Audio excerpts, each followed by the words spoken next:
Hello guys, welcome back to another video. Bigg Boss ಕಡೆಯಿಂದ ಸಖತ್ತಾಗಿರೋ promo ಬಂದಿದೆ. Nomination ಬಿಸಿ ತುಂಬ ಹತ್ತಿಬಿಟ್ಟಿದೆ ಈಗ ಸ್ಪರ್ಧಿಗಳಲ್ಲಿ. ಸೊ ಎಲ್ಲರೂ ಇಂಡಿವಿಜುವಲ್ ಆಡಬೇಕು ಅಂತ ಡಿಸೈಡ್ ಮಾಡಿದ್ದಾರೆ. ಯಾರ್ಯಾರು ಕಂಫರ್ಟ್ ಝೋನಲ್ಲಿ ಇದ್ದಾರೆ ಅವರೆಲ್ಲ ಕಂಫರ್ಟ್ ಝೋನ್ ಬಿಟ್ಟು ಹೊರಗಡೆ ಬರೋದಕ್ಕೆ ಟ್ರೈ ಮಾಡ್ತಿದ್ದಾರೆ. ಹಾಗೆಯೇ ಇಲ್ಲಿ ನಾಮಿನೇಷನ್ ಅಂತ ಬಂದಾಗ ಈ ಸಲ ಏನೇನು ರೀಸನ್ಗಳು ಕೊಡ್ತಾರೆ ನೋಡಬೇಕು. ವಾರದ ಕತೆ ಕಿಚನ್ ಜೊತೆ 2 ಡೇಸ್ ಆಯ್ತಲ್ವಾ, ಅದರ ಎಫೆಕ್ಟ್ ತುಂಬ ಬಿಡ್ತಾ ಇದೆ ಈಗ ಸ್ಪರ್ಧಿಗಳಲ್ಲಿ. ಗುಡ್, ಎಲ್ಲರೂ ತಮ್ಮ ಮಾಟನ ತಾವು ಆಡಬೇಕು. ಅವ್ರಿಗೆ ಅರ್ಥ ಆಗಿದೆ ಇವಾಗ ಯಾರು ಒಬ್ಬ ಇಂಡಿವಿಜುವಲ್ ಆಗಿ ಆಡ್ತಾರೆ ಅವರು ವಿನ್ ಆಗ್ತಾರೆ ಅನ್ನೋದು ಅರ್ಥ ಆಗಿದೆ ಅನ್ಕೊತೀನಿ. ಆಮೇಲೆ ಇಲ್ಲಿ ಕಂಫರ್ಟ್ ಝೋನಿಂದ ಹೊರಗಡೆ ಬರೋದಕ್ಕೆ ಎಲ್ಲರೂ ಟ್ರೈ ಮಾಡ್ತಾನೆ ಇದ್ದಾರೆ. ಇಲ್ಲಿ ಬಿಗ್ ಬಾಸ್ ಒಬ್ಬರೇ ಗೆಲ್ಲೋಕ್ಕಾಗೋದು ಅಂತ ಗೊತ್ತಾಗ್ಬಿಟ್ಟಿದೆ ಎಲ್ಲ ಸ್ಪರ್ಧಿಗಳಿಗೆ. ಗುಡ್, ಇದೊಂಥರ ಒಳ್ಳೇದೇ. ಆಟ ಇನ್ಮೇಲೆ ಇಂಟ್ರೆಸ್ಟಿಂಗ್ ಆಗಿರುತ್ತೆ ಅಂತ ಅನ್ಕೊತೀನಿ. ಆಮೇಲೆ ಇಲ್ಲಿ ಎಲ್ಲರೂ ಮೈಂಡ್ ಗೇಮ್ ಮಾಡೋದಕ್ಕೆ ಸ್ಟಾರ್ಟ್ ಮಾಡಿದ್ದಾರೆ. ಆಮೇಲೆ ಆ ಮೈಂಡ್ ಗೇಮ್ ಮಾಡುವಂಥ ಬರದಲ್ಲಿ ಅವರು ತುಂಬ ತಪ್ಪುಗಳನ್ನ ಮಾಡ್ತಾ ಇದ್ದಾರೆ. ಅದು ಯಾಕೆ ಏನು ಅಂತ ಪ್ರೊಮೋ ನೋಡಿ ಡಿಸೈಡ್ ಮಾಡೋಣ ಬನ್ನಿ. ಪ್ರೊಮೋ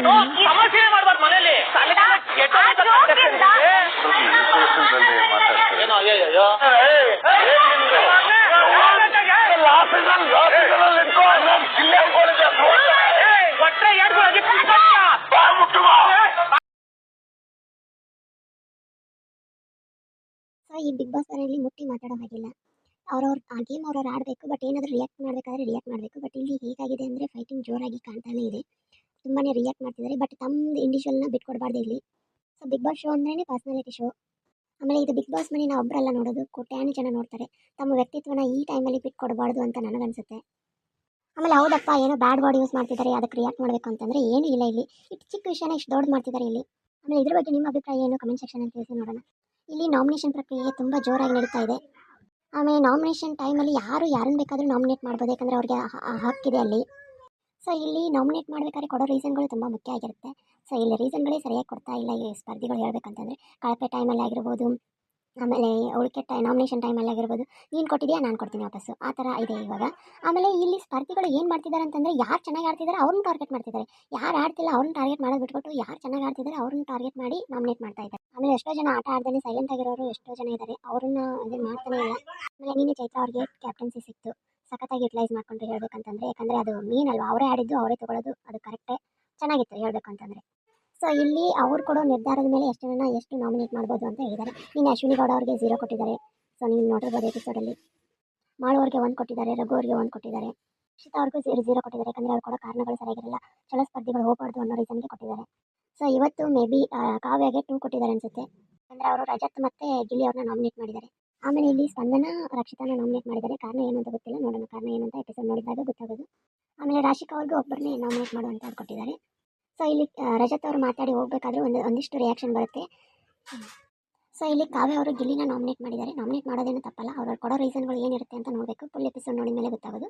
ಬಟ್ ನಾನು ಇದನ್ನು ಸೋಷಿಯಲ್ ಮೀಡಿಯಾದಲ್ಲಿ ನೋಡಿದಾಗ ನನಗೇನಂದು ಅರ್ಥ ಆಗಿದೆ ಅಂತಂದರೆ, ಇಲ್ಲಿ ಗಿಲ್ಲಿ ಅವರು ತಮ್ಮ ಆಟಕ್ಕೆ ತೊಂದರೆ ಮಾಡ್ತಿದ್ದಾರೆ ಅನ್ನೋ ಮಾತನ್ನು ಹೇಳ್ತಾ ಇದ್ದಾರೆ ಅಂತ ಅನಿಸುತ್ತೆ. ಆಮೇಲೆ ತುಂಬ ಸಲ ನಾನು ಹೇಳಿದ್ದೀನಿ ಅಂತ ಹೇಳಿದ್ದಾರೆ. ತುಂಬ ಸಲ ಹೌದು, ಕಾವ್ಯ ಅವರು ಗಿಲ್ಲಿ ಅವರಿಗೆ ಹೇಳಿದ್ದಾರೆ, ನಾನು ಈ ಥರ ಮಾಡಬೇಡ, ನನಗೆ ಇಷ್ಟ ಆಗಲ್ಲ. ಆಮೇಲೆ ವಾರದ ಕತೆ ಕಿಚನ್ ಜೊತೆಯಲ್ಲಿ ಕಿಚನ್ ಸರ್ ಒಂದು ಮಾತು ಹೇಳ್ತಾರೆ ಅವರಿಗೆ, ಏನಾದರೂ ಕಾವ್ಯ ಹೊರಗೆ ಹೋದರೆ ಗಿಲ್ಲಿಯಿಂದ ಅಂತ ಮಾತು ಬರುತ್ತೆ ಅಂತ ಕ್ಲಾರಿಟಿ ಕೊಟ್ಟಿದ್ದಾರೆ. ಸೊ ಅದಂತೂ ನಿಜ.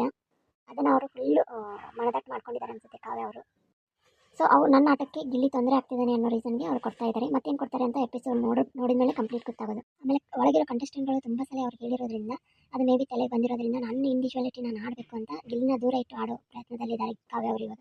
ಆಮೇಲೆ ಇಲ್ಲಿ ಗಿಲ್ಲಿ ಕಡೆಯಿಂದನೂ ತಪ್ಪಾಗಿದೆ. ಅಷ್ಟೆಲ್ಲ ಅವರು ಅರ್ಥ ಮಾಡಿಸಿ ಹೇಳಿದ ಮೇಲೂ ಮತ್ತೆ ಅದೇ ಕೆಲಸ ಮಾಡಿದಾಗ ಸೊ ಇದು ನಿಜವಾಗ್ಲೂ ಎಫೆಕ್ಟ್ ಆಗಿದೆ ಅಂತ ನನಗನ್ಸುತ್ತೆ. ಸೊ ಗಿಲ್ಲಿ ಅವ್ರಿಗೆ ಕಾವ್ಯ ಅವ್ರು ಎಷ್ಟು ಇಂಪಾರ್ಟೆಂಟು ಅಂತ ಅವ್ರು ಆಲ್ರೆಡಿ ಹೇಳಿದ್ದಾರೆ, ನನ್ನ ಫ್ರೆಂಡ್ಶಿಪ್ ಇಂಪಾರ್ಟೆಂಟು ಅಂತ. ಸೊ ಅಷ್ಟೆಲ್ಲ ಗೊತ್ತಿದ್ದೂ ಗಿಲ್ಲಿ ಅವ್ರು ಮಾಡಿರೋದು ಮಿಸ್ಟೇಕ್ ಆಗಿದೆ. ಕಾವ್ಯ ಅವರು ಅದನ್ನು ಅರ್ಥ ಮಾಡ್ಕೋಬೇಕಾಗಿತ್ತು. ಗಿಲ್ಲಿ ಅವರು ಇಲ್ಲಿ ಸೆಲ್ಫ್ ರೆಸ್ಪೆಕ್ಟಿಗೆ ಮರ್ಯಾದೆ ಕೊಡಲ್ಲ, ವ್ಯಕ್ತಿತ್ವಕ್ಕೆ ಮರ್ಯಾದೆ ಕೊಡ್ತಾರೆ. ಹಂಗಾಗಿ ಅವರು ಬಿಟ್ಕೊಡ್ಲಿಲ್ಲ ಕಾವ್ಯ ಅವ್ರನ್ನ. ಬಟ್ ನೀವು ಇವಾಗ ನಿಮ್ಮದು ಆಟ ಆಡಬೇಕಂತ ಗಿಲ್ಲಿನ ಇವಾಗ ದೂರ ಇಡೋದಕ್ಕೆ ನೋಡ್ತಿದ್ದಾರೆ. ಮತ್ತೆ ಅವರು ವಾಪಸ್ ತಿರುಗಿ ಬಂದರೆ ನೀವು ಇಲ್ಲಿ ತಪ್ಪಾಗಿ ಕಾಣ್ತೀರಿ. ಯಾಕಂದರೆ ಡಬಲ್ ಸ್ಟ್ಯಾಂಡ್ ಅಂತ ಅನಿಸುತ್ತೆ ನೀವು. ಆಮೇಲೆ ಇಲ್ಲಿ ದೂರ ಇರೋದು ನೀವೇ, ಆಮೇಲೆ ಬಾ ಅಂತ ಹೇಳೋದು ನೀವೇ ಆಗುತ್ತೆ. ಅವಾಗ ನೀವು ಬೇರೆಯವ್ರ ಕಣ್ಣಿಗೆ ಕೆಟ್ಟದಾಗಿ ಕಾಣ್ತೀರಾ, ಅದನ್ನು ನೀವು ಅರ್ಥ ಮಾಡ್ಕೋಬೇಕು. ಆಮೇಲೆ ಇಲ್ಲಿ ನೋಡ್ಬೇಕಂತಂದರೆ ಕಾವ್ಯ ಅವರು ಆಮೇಲೆ ಬೇರೆ ವಿಷಯ, ಈಗ ಒಂದು ವೇಳೆ ಗಿಲ್ಲಿ ದೂರ ಹೋಗಿ ಆಮೇಲೆ ಕಾವ್ಯ ಅವರು ಬಂದು ಓಕೆ ನನಗೆ ಗಿಲ್ಲಿ ಮಾತಾಡ್ತಿಲ್ಲ, ಗಿಲ್ಲಿ ಏನೋ ರಿಯಾಕ್ಟ್ ಮಾಡ್ತಿಲ್ಲ ಅಂತ ಅನ್ಬಾರ್ದು ಅಲ್ವಾ. ಯಾಕಂದರೆ ತಾವಾಗಿ ದೂರ ಇಟ್ಟು ಆಮೇಲೆ ಇವಾಗ ಮಾತಾಡು ಅಂತಂದರೆ ಆ ಕ್ವಶನ್ ಬರೋದೇ ಇಲ್ಲ ಹೇಳ್ಬೇಕಂತಂದರೆ. ಅದನ್ನು ಅವ್ರು ತಲೆಯಲ್ಲಿ ಇಟ್ಕೊಂಡು ಇವಾಗ ಮಾತಾಡಬೇಕು ಅಂತ ನನಗನ್ಸುತ್ತೆ. ಆಮೇಲೆ ಇಲ್ಲಿ ಗಿಲ್ಲಿ ಏನಾದರೂ ಸೆಲ್ಫ್ ರೆಸ್ಪೆಕ್ಟು ಅಂತ ದೂರ ಹೋದರೆ ಕಾವ್ಯಗೆ ಆಟಕ್ಕೆ ಎಫೆಕ್ಟ್ ಆಗೋದಂತೂ ಖಂಡಿತ. ನೋಡೋಣ ಏನಾಗುತ್ತೆ ಅಂತ. ಇಲ್ಲಿ ಹೇಳ್ಬೇಕಂದ್ರೆ ಗಿಲ್ಲಿ ಅವರು ತುಂಬಾ ಹಾನೆಸ್ಟ್ ಆಗಿದ್ದಾರೆ. ಅದರಿಂದ ಅವ್ರಿಗೆ ತೊಂದರೆ ಆಗ್ತಿದೆ ಅಂತಂದರೆ ನೋಡಬೇಕು ಏನಾಗುತ್ತೆ. ಸೊ ಇಲ್ಲಿ ರಜತ್ ಅವರು ಒಂದೇ ಕಡೆ ಸೀಮಿತ ಆಗಿದ್ರು ಅಂತ ಹೇಳ್ತಿದ್ದಾರೆ. ಹೌದು, ಗಿಲ್ಲಿ ಜೋಡಿ ಅವ್ರು ಇರೋದಕ್ಕೆ ಆ ಮಾತು ಹೇಳ್ತಿದ್ದಾರೆ ಏನೋ ಗೊತ್ತಿಲ್ಲ ಅವರು. ಬಟ್ ಬೇರೆ ಸೀಸನ್ ಕಂಪೇರ್ ಮಾಡಿದರೆ ಆ ಥರ ನನಗೂ ಅನಿಸಿಲ್ಲ. ಇಲ್ಲಿ ಮೇ ಬಿ ಅವ್ರ ಸ್ಟ್ರಾಟಜಿನೂ ಆಗಿರ್ಬೋದು. ಮೇ ಬಿ ಒಳ್ಳೆ ಫ್ಯಾನ್ ಬೇಸು ಆಗಿರ್ಬೋದು. ಆಮೇಲೆ ಬಂದಾಗ ಹೇಗಿದ್ದಾರೆ ಇವಾಗೂ ಹಾಗೇ ಇದ್ದಾರೆ ಅವರು. ಆಮೇಲೆ ನೀವು ಲಾಸ್ಟ್ ಸೀಸನಲ್ಲಿ ನೋಡಿದರೆ ತ್ರಿವಿಕ್ರಮ್ ವಿರುದ್ಧನೇ ಬರ್ತಾರೆ ರಜತ್ ಅವರು, ಬಟ್ ತ್ರಿವಿಕ್ರಮ್ ಜೊತೆನೇ ಫ್ರೆಂಡ್ ಆಗ್ತಾರೆ. ಮೇ ಬಿ ಅವ್ರು ಒಳ್ಳೆಯವ್ರು ಅನ್ಸಿರ್ಬೋದು, ಅವ್ರ ಜೊತೆ ಇದ್ದರೆ ನನ್ನ ಆಟ ಚೆನ್ನಾಗಿ ಹೋಗುತ್ತೆ ಅಂತಲೂ ಅನ್ಸಿರ್ಬೋದು. ಸೊ ಇಲ್ಲಿ ತಮಾಷೆನೇ ಮಾಡಬಾರ್ದು ಅಂತ ರಜತ್ ಅವರು ಹೇಳ್ತಿದ್ದಾರೆ, ಬಟ್ ಯಾವ ತಮಾಷೆ ಬಗ್ಗೆ ಮಾತಾಡ್ತಿದ್ದಾರೆ ಅಂತ ಗೊತ್ತಾಗ್ತಿಲ್ಲ, ಫುಲ್ ಎಪಿಸೋಡ್ ನೋಡಿದ ಮೇಲೆ ಗೊತ್ತಾಗೋದು.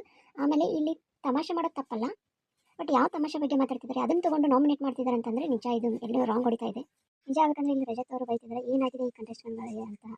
ಗುಡ್ ಮೂವ್ ಹೇಳ್ಬೇಕಂದ್ರೆ ರಜತ್ ಅವ್ರದ್ದು ಇವಾಗ ಇಲ್ಲಿ ಹೇಳ್ಬೇಕಂದ್ರೆ ಧ್ರುವಂತ್ ಅವ್ರಿಗೆ ರಜತ್ ಅವ್ರಿಗೆ ಏನೋ ಮಾತಾಡುತ್ತೆ. ಹೌದು ನೀವು ಮಾತಾಡ್ತಿದ್ರೆ ಅದು ತಪ್ಪಲ್ಲ, ಓಕೆನಾ. ಅದು ಫೈಟು ಒಂದು ಎಕ್ಸ್ಟೆಂಟಿಗೆ ಹೋಗಬೇಕು, ಅದನ್ನು ಅಲ್ಲಿಗೆ ಸ್ಟಾಪ್ ಮಾಡಿ ಮುಂದಕ್ಕೆ ಹೋಗಬೇಕು ಅಲ್ವಾ. ಇಲ್ಲಿ ಅವ್ರಿಗೆ ಇವ್ರಿಗೆ ರಿಯಾಕ್ಷನ್ನು ಮತ್ತು ನಾನು ಹೊಡೆದು ಬಿಡ್ತೀನಿ ಅನ್ನೋದು ಇಲ್ಲಿ ತುಂಬಾ ಓವರ್ ಆಗಿಬಿಟ್ಟಿದೆ.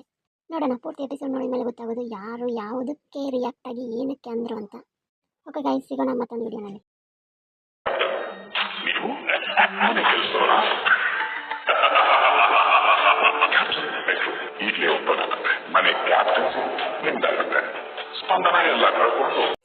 So welcome back to another video. Bigg Boss ಕಡೆಯಿಂದ ಸಖತ್ತಾಗಿರೋ ಪ್ರೋಮೋ ಬಂದಿದೆ.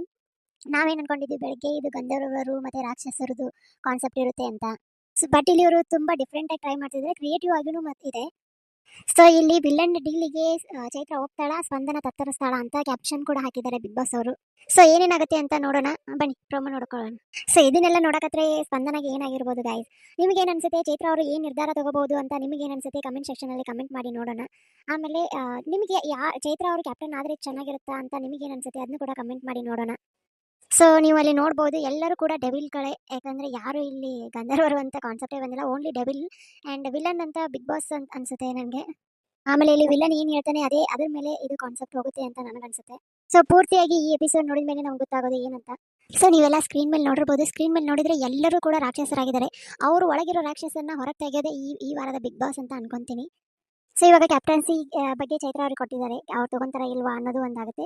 ಇದು ಒಂದು ಜಸ್ಟ್ ಎಕ್ಸಾಂಪಲು, ಈ ಥರದೇ ವೇಸಲ್ಲಿ ಹೋಗ್ತಾರೆ ಅನಿಸುತ್ತೆ ಬಿಗ್ ಬಾಸ್ ಅವರು. ಆಮೇಲೆ ಇಲ್ಲಿ ಅವರು ಬೇರೆಯವ್ರನ್ನ ಸ್ವಾರ್ಥವಾಗಿ ಇಸ್ಕೊತಾರಾ ಅಥವಾ ಅದನ್ನು ಬೇಡ ಅಂತ ಬಿಡ್ತಾರಾ, ಅದನ್ನು ಈಗ ಬಿಗ್ ಬಾಸ್ ಅವರು ಪ್ರೂವ್ ಮಾಡೋದಕ್ಕೆ ಹೊಂಟಿದ್ದಾರೆ. ಆಮೇಲೆ ಈ ವಾರ ಎಲ್ಲನೂ ಟೆಸ್ಟ್ ಮಾಡುವಂಥ ರೀತಿ ಅನಿಸುತ್ತೆ. ಕಂಪ್ಲೀಟ್ಲಿ ಬಿಗ್ ಬಾಸ್ ಈ ಸಲ ಏನು ಮಾಡಿದ್ದಾರೆ ಅಂತಂದರೆ ಎಲ್ಲ ವೇನಲ್ಲೂ ಚೆಕ್ ಮಾಡೋದಕ್ಕೆ ನಿಂತ್ಬಿಟ್ಟಿದ್ದಾರೆ, ಪರ್ಸ್ನಾಲಿಟಿ ಚೆಕ್ ಅಂತಾರಲ್ಲ ಆ ಥರ ಮಾಡ್ತಿದ್ದಾರೆ ಅಂತ ನನಗನ್ಸುತ್ತೆ. ಸೊ ನಿಮಗೇನು ಅನ್ಸುತ್ತೆ ಗೈಸ್? ಆಮೇಲೆ ಈ ಮನೆಯಲ್ಲಿ ತುಂಬ ಸೇಫ್ ಗೇಮ್ಗಳಂತೂ ತುಂಬ ನಡೀತಾನೆ ಇದೆ. ಸೊ ನೋಡೋಣ ಈ ವಾರ ಸೇಫ್ ಗೇಮ್ಗಳನ್ನು ಆಗುತ್ತಾ ಏನಿಲ್ವಾ ಅಂತ ಹೇಳಿ. ಆಮೇಲೆ ಇಲ್ಲಿ ಟಾಸ್ಕ್ ಅಂತ ಬಂದಾಗ ಟಾಸ್ಕನ್ನು ನೋಡಬೇಕಾ ಅಥವಾ ಪರ್ಸ್ನಾಲಿಟಿ ಅಂತ ನೋಡಬೇಕಾ ಅಂತ ಯಾವ ಥರ ಇಲ್ಲಿ ಸ್ಪರ್ಧಿಗಳು ಡಿಸಿಷನ್ ತೊಗೊತಾರೆ ಅನ್ನೋದ್ರ ಮೇಲೇನೂ ಹೋಗುತ್ತೆ. ಸೊ ಇಲ್ಲಿ ಗರ್ಲ್ಸ್ಗೆಲ್ಲ ರೆಡ್ ಮತ್ತು ಬ್ಲ್ಯಾಕ್ ಕಾಂಬಿನೇಷನ್ ಕೊಟ್ಟಿದ್ದಾರೆ, ಬಾಯ್ಸ್ಗೆಲ್ಲ ಫುಲ್ ಬ್ಲ್ಯಾಕ್ ಕಾಂಬಿನೇಷನ್ ಕೊಟ್ಟಿದ್ದಾರೆ. ಆಮೇಲೆ ರಘು ಅವ್ರಿಗೆ ಸ್ವಲ್ಪ ಮೇಕಪ್ ಮಾಡಿದ್ದಾರೆ ಅಂತ ಅನಿಸುತ್ತೆ. ಹಾಗೆಯೇ ಇಲ್ಲಿ ಮಾರ್ನಿಂಗ್ ಪ್ರೋಮೋದಲ್ಲಿ ಸೂರಜ್ಗೆ ಸ್ವಲ್ಪ ಮೇಕಪ್ ಮಾಡಿದ್ರು, ಅದಂತೂ ಸ್ಪಷ್ಟನೆ ಕಾಣ್ತು. ಈಗ ಚೈತ್ರ ಅವ್ರಿಗೆ ಒಂದು ರಿಯಾಲಿಟಿ ಚೆಕ್ ಥರ ಒಂಥರ ಅವ್ರ ಪರ್ಸ್ನಾಲಿಟಿ ಚೆಕ್ ಮಾಡೋ ಥರ ಒಂದು ಇದನ್ನು ಕೊಟ್ಟಿದ್ದಾರೆ. ಸೊ ಇಲ್ಲಿ ಅವರು ಪಾಸ್ ಆಗ್ತಾರಾ ಅಥವಾ ಅಲ್ಲಿ ಪಾಸ್ ಆದರೆ ಹೊರಗಡೆ ಫೇಲ್ ಆಗ್ತಾರಾ ಅಂತ ನೋಡಬೇಕು. ಆಮೇಲೆ ಚೈತ್ರ ಅವರು ಎಷ್ಟು ಖಡಕ್ಕು, ಎಷ್ಟು ಸ್ಟ್ರಾಂಗ್ ಅವರು, ಬಟ್ ಬಿಗ್ ಬಾಸ್ ವಯಸ್ಸಿಗೆ ಅವರು ಫುಲ್ ಡಲ್ ಆದವ್ರ ಥರ ಕಾಣಿಸ್ತಾ ಇದ್ದಾರೆ ಇಲ್ಲಿ. ಆಮೇಲೆ ನಿಮಗೇನು ಅನ್ಸುತ್ತೆ ಗೈಸ್, ಚೈತ್ರ ನಿರ್ಧಾರ ಏನಾಗಿರ್ಬೋದು ಅಂತ? ನಿಮಗೇನು ಅನ್ಸುತ್ತೆ? ಯಾವ ನಿರ್ಧಾರ ತೊಗೊಂಡ್ರೆ ಬೆಸ್ಟು ಅಂತ ನಿಮಗೇನು ಅನ್ಸುತ್ತೆ? ಕಮೆಂಟ್ ಸೆಕ್ಷನಲ್ಲಿ ಕಮೆಂಟ್ ಮಾಡಿ ನೋಡೋಣ. ಸೊ ಇವಾಗ ಬಿಗ್ ಬಾಸ್ ಅವರು ಸ್ಟಾರ್ಟಿಂಗಲ್ಲಿ ಪ್ರೋಮೋದಲ್ಲಿ ಚೈತ್ರ ತಲೆಗೆ ಒಂದಿಷ್ಟನ್ನು ತುಂಬ್ತಿದ್ದಾರೆ. ಬಿಗ್ ಬಾಸ್ ಅವ್ರ ವಯಸ್ಸು ಹೇಗಾಗಿದೆ ನಿಮಗೆ ಹೇಗೆ ಅನಿಸುತ್ತೆ? ಸೊ ಸಖತ್ತಾಗಿದೆ ವಯಸ್ಸು ಮಾತ್ರ, ಈ ಸಲ ಮಾತ್ರ ಅದು ಒಂದು ವರ್ಷನಾದರೆ ಇದೊಂದು ವರ್ಷನೂ. ಸೊ ವಾರ ಪೂರ್ತಿ ಸ್ಪಂದನ ಏನು ಮಾಡಿಲ್ಲ, ನೀವೆಲ್ಲ ಮಾಡಿದ್ದೀರಾ ಅಂತ ಇವಾಗ ತಲೆಗೆ ತುಂಬ್ತಿದ್ದಾರೆ. ಸೊ ಇಲ್ಲಿ ಚೈತ್ರ ಅವ್ರಿಗೆ ತಲೆ ತುಂಬ್ತಿದ್ದಾರೆ. ಸೊ ಯಾರಿಗೆ ಆಗಲಿ ಇವಾಗ ನಾನು ಕಷ್ಟಪಟ್ಟಿದ್ದೀನಿ ಅಂತಂದರೆ ನಾನು ಆ ಪೊಸಿಷನ್ದಾಗ ಇರಬೇಕು ಅಂತ ಎಷ್ಟೋ ಜನಕ್ಕೆ ಅನಿಸುತ್ತೆ. ಸೊ ಮೇ ಬಿ ಚೈತ್ರ ಅವ್ರಿಗೆ ಅದು ಅನಿಸುತ್ತೆ ಏನು ಅಂತ ನನಗನ್ಸುತ್ತೆ, ಬಟ್ ನೋಡ್ಬೇಕು ಅವ್ರ ಡಿಸಿಷನ್ ಏನಿರುತ್ತೆ ಅಂತ. ಸೊ ನಿಮ್ಗೇನು ಅನ್ಸುತ್ತೆ? ಬಿಗ್ ಬಾಸ್ನಾಗೂ ನೋಡಿದ್ರೆ ಭಯ ಆಗುತ್ತೆ. ಕ್ಯಾಪ್ಟನ್ ಬೆಡ್ರೂಮ್ ಓಪನ್ ಆಗುತ್ತೆ, ಕ್ಯಾಪ್ಟನ್ಸಿ ನಿಮ್ದಾಗುತ್ತೆ ಅಂತ ಹೇಳ್ತಿದ್ದಾರೆ ಬಿಗ್ ಬಾಸ್ ಇಲ್ಲಿ. ಎಲ್ಲ ಕಿಚ್ಚ ಸುದೀಪ್ ಅವರು ಸಂಡೇ ಅದನ್ನು ಲಾಕ್ ಮಾಡೋದಕ್ಕೆ ಹೇಳಿದ್ರು ಬಿಕಾಸ್ ಆಫ್ ಸಮ್ ರೀಸನ್ಸ್, ಇಲ್ಲಿ ಅವ್ರು ಮಾಡಿರೋ ಮಿಸ್ಟೇಕಿಂದ. ಸೊ ಇವಾಗ ಮತ್ತೆ ಅದನ್ನು ಓಪನ್ ಮಾಡ್ತಾರೆ, ಅದು ನಿಮ್ದಾಗುತ್ತೆ ಅಂತ ಆಪರ್ಚುನಿಟಿ ಕೊಟ್ಟಾಗ ಯಾರು ಬಿಡಲ್ಲ ಹೇಳಿ? ಎಷ್ಟು ಒಳ್ಳೆ ಆಪರ್ಚುನಿಟಿ ಕೊಡ್ತಿದ್ದಾರೆ ಇವಾಗ. ಅದಷ್ಟೇ ಅಲ್ಲದೆ ಇಮ್ಯುನಿಟಿ ಕೂಡ ಸಿಗ್ಬೋದು ಇವಾಗ, ಬಟ್ ಇಲ್ಲಿ ಸ್ಪಂದನೆಯಿಂದ ಕಿತ್ಕೊಂಡಂಗೆ ಆಗುತ್ತೆ, ಏನಾಗುತ್ತೆ ನೋಡಬೇಕು. ಸೊ ಇವಾಗ ಚೈತ್ರ ಅವರು ಅದನ್ನೇನಾದರೂ ಕಿತ್ಕೊಂಡ್ರೆ ಸ್ಪಂದನ ನಾರ್ಮಲ್ ಥರ ಆಗುತ್ತೆ, ಇಮ್ಯುನಿಟಿ ಕೂಡ ಕಳ್ಕೊತಾರೆ, ನಾಮಿನೇಷನ್ ಕೂಡ ಬರ್ತಾರೆ ಅಂತ ನನಗನ್ಸುತ್ತೆ. ಸೊ ಅನಿಸುತ್ತೆ ಯಾಕೆ ಅದೇ ಆಗುತ್ತೆ. ಸೊ ನಿಮಗೇನಾದರೂ ಇಷ್ಟ ಆದರೆ ಎಲ್ಲೋ ಬಜನ್ನ ಒತ್ತಿ ಅಂತ ಬಿಗ್ ಬಾಸ್ ಅವ್ರು ಹೇಳ್ತಿದ್ದಾರೆ. ಸೊ ನಿಮಗೇನು ಅನ್ಸುತ್ತೆ? ಒತ್ತುತ್ತಾರೆ ಅನ್ಸುತ್ತಾ? ಬಟ್ ಇಲ್ಲಿರೋ ವಿಲನ್ ತುಂಬ ಚೆನ್ನಾಗಿ ಗೇಮ್ ಪ್ಲ್ಯಾನ್ ಮಾಡ್ತಿದ್ದಾರೆ, ತುಂಬ ಚೆನ್ನಾಗಿ ಆಡ್ತಿದ್ದಾರೆ ಹೇಳಬೇಕು ಅಂತಂದರೆ. ಸೊ ವಿಲನ್ ಒಂಥರ ಹಳ್ಳ ತೋಡ್ತಿದ್ದಾರೆ, ಇದರಲ್ಲಿ ಯಾರು ಬಲಿಕ ಬಕ್ರ ಹಾಕ್ತಾರೆ ಅನ್ನೋದು ಗೊತ್ತಾಗಲ್ಲ. ಫುಲ್ ಎಪಿಸೋಡ್ ನೋಡಿದ ಮೇಲೆ ಗೊತ್ತಾಗೋದು. ಈ ವೀಕ್ ಫುಲ್ ಮಜಾ ಇದೆ ಅಂದರೆ ಮಜಾ ಇದೆ ಅಂತ ಅನ್ಕೊತೀನಿ. ಸೊ ನನ್ನ ಪ್ರಕಾರ ಹೋದರೆ ಚೈತ್ರ ಕುಂದಾಪುರ ಅವ್ರನ್ನ ಲಾಸ್ಟ್ ಸೀಸನಲ್ಲಿ ನೋಡಿರೋ ಪ್ರಕಾರ ಓಕೆ ಅಂತ ಹೇಳ್ಬೋದು ಅಂತ ನನಗನ್ಸುತ್ತೆ. ಗೊತ್ತಿಲ್ಲ, ಇಲ್ಲ ಅಂತ ಹೇಳಿದ್ರು ಹೇಳ್ಬೋದು. ಬಟ್ ಈ ಸೀಸನಲ್ಲಿ ತುಂಬ ನೋಡ್ಕೊಂಡು ಬಂದಿದ್ದಾರೆ. ಆಮೇಲೆ ಹೋದ ಸೀಸನ್ ಆಡಿರೋ ಎಕ್ಸ್ಪೀರಿಯನ್ಸ್ ಪ್ರಕಾರ ಬಿಟ್ಕೊಟ್ರೂ ಕೊಡ್ಬೋದು, ಹೇಳೋದಕ್ಕೆ ಬರೋದಿಲ್ಲ. ಬಿಟ್ಕೊಟ್ಟು ಒಳ್ಳೆಯವರಾಗೋ ಚಾನ್ಸಸ್ಸು ಕೂಡ ಇರುತ್ತೆ. ಅದನ್ನ ಬಿಟ್ಟು ಕೂಡ ಟಾಸ್ಕ್ ಅಂತ ವಿಚಾರ ಬಂದು ಅವ್ರೇನಾದರೂ ಅದನ್ನ ಸೆಲೆಕ್ಟ್ ಮಾಡ್ಕೊಂಡ್ರು ಕೂಡ ಅವ್ರ ಮೇಲೆ ರೆಸ್ಪೆಕ್ಟ್ ಇದ್ದೇ ಇರುತ್ತೆ. ಟಾಸ್ಕ್ ಅಂತ ಬಂದಾಗ ಯಾವುದನ್ನು ಬಿಟ್ಟು ಕೊಡಬಾರ್ದು ಅಂತ ನನಗೂ ಅನ್ಸುತ್ತೆ. ಬಟ್ ಹೊರಗಿರೋ ನಾವು ಎಲ್ಲ ಅದನ್ನ ಎಕ್ಸೆಪ್ಟ್ ಮಾಡ್ತೀವ? ಇಲ್ಲ. ಹೊರಗಿರೋರೆಲ್ಲ ಜನಗಳು ಏನಂತ ತಿಳ್ಕೊಂತೀವಿ, ಓ ಕ್ಯಾಪ್ಟನ್ ಕೊಟ್ಟಿದ್ದೆ ಅವರು ಮತ್ತೆ ಇವಾಗ ಕಿತ್ಕೋತಾ ಇದ್ದಾರೆ ನೋಡು, ಅಯ್ಯೋ ಈ ಥರ ಮಾಡಬಾರ್ದಾಗಿತ್ತು ಚೈತ್ರ ಕುಂದಾಪುರ ಅವರು ಅಂತ ಅನ್ಸುತ್ತೆ ಅಲ್ವಾ? ಸೊ ನನ್ನ ಪ್ರಕಾರ ಒಟ್ಟಿನಲ್ಲಿ ಪರ್ಸನಾಲಿಟಿ ಚೆಕ್ ಆಗೇ ಆಗುತ್ತೆ. ಇಲ್ಲಿರೋ ಸ್ಪರ್ಧಿಗಳಿಗೆ ಮಾತ್ರ ಈ ವಾರ ಸಖತ್ತಾಗಿದೆ. ಆಮೇಲೆ ಸ್ಪರ್ಧಿಗಳಿಗೆ ತುಂಬ ಎಫೆಕ್ಟ್ ಆಗುತ್ತೆ. ಟಾಸ್ಕ್ ಅಂತ ನೋಡಬೇಕಾ ಅಥವಾ ನಮ್ಮ ಪರ್ಸನಾಲಿಟಿ ನೋಡಬೇಕಾ ಅಂತ ಬಂದಾಗ ಅವ್ರಿಗೆ ಕನ್ಫ್ಯೂಷನ್ ಆಗೋ ಚಾನ್ಸಸ್ಸು ತುಂಬ ಇದೆ. ಆ ಕನ್ಫ್ಯೂಷನಲ್ಲಿ ಯಾವ ಡಿಸಿಷನ್ ತೊಗೊತಾರೆ ಅನ್ನೋದು ಕೂಡ ಮ್ಯಾಟರ್ ಆಗುತ್ತೆ. ಅಥವಾ ಹೊರಗಡೆಯವರು ಸಪೋರ್ಟ್ ಬೇಕು ನಮಗೆ ಅಂತ ಹೇಳಿ ಸೇಫ್ ಗೇಮ್ ಆಡಬೇಕಾ? ಸೊ ಇದೆಲ್ಲ ಸಿಚುವೇಶನ್ನ ಬಿಗ್ ಬಾಸ್ ಅವರು ಕ್ರಿಯೇಟ್ ಮಾಡ್ತಿದ್ದಾರೆ. ನೋಡೋಣ ಏನಾಗುತ್ತೆ ಅಂತ. ಆಮೇಲೆ ನೀವು ನೋಡ್ಬೋದು ಪ್ರೊಮೋದಲ್ಲಿ ತುಂಬ ಚೆನ್ನಾಗಿ ಮೇಕಪ್ ಮಾಡಿದ್ದಾರೆ. ಅವರೇ ಮಾಡ್ಕೊಂಡಿದ್ರು ಅಥವಾ ಬಟ್ ಇದನ್ನೆಲ್ಲ ಮೇಕಪ್ ಎಲ್ಲ ನೋಡಿದರೆ ಯಾರೋ ಮೇಕಪ್ ಆರ್ಟಿಸ್ಟ್ಗಳು ಬಂದು ಮಾಡಿರೋ ಥರ ಅನಿಸುತ್ತೆ. ಒಬ್ಬೊಬ್ಬರ ಲುಕ್ಕು ಸಖತ್ತಾಗಿದೆ ಹೇಳ್ಬೇಕಂತಂದರೆ. ಸೊ ಗೈಸ್, ನಿಮ್ಗೇನು ಅನಿಸುತ್ತೆ ಕಮೆಂಟ್ ಮಾಡಿ ಕಮೆಂಟ್ ಸೆಕ್ಷನಲ್ಲಿ. ಹಾಗೆಯೇ ಯಾರ್ಯಾರು ಸಬ್ಸ್ಕ್ರೈಬ್ ಮಾಡಿಲ್ಲ ಸಬ್ಸ್ಕ್ರೈಬ್ ಮಾಡಿ, ಆಮೇಲೆ ಚಾನಲ್ ಲೈಕ್ ಮಾಡಿ, ಶೇರ್ ಮಾಡಿ. ನಾ ಕೊಡೋ ರಿವ್ಯೂ ನಿಮ್ಗೆ ಇಷ್ಟ ಆದರೆ ಓಕೆ ಗೈಸ್, ಸಿಗೋಣ ಬೇರೆ ವಿಡಿಯೋನಲ್ಲಿ.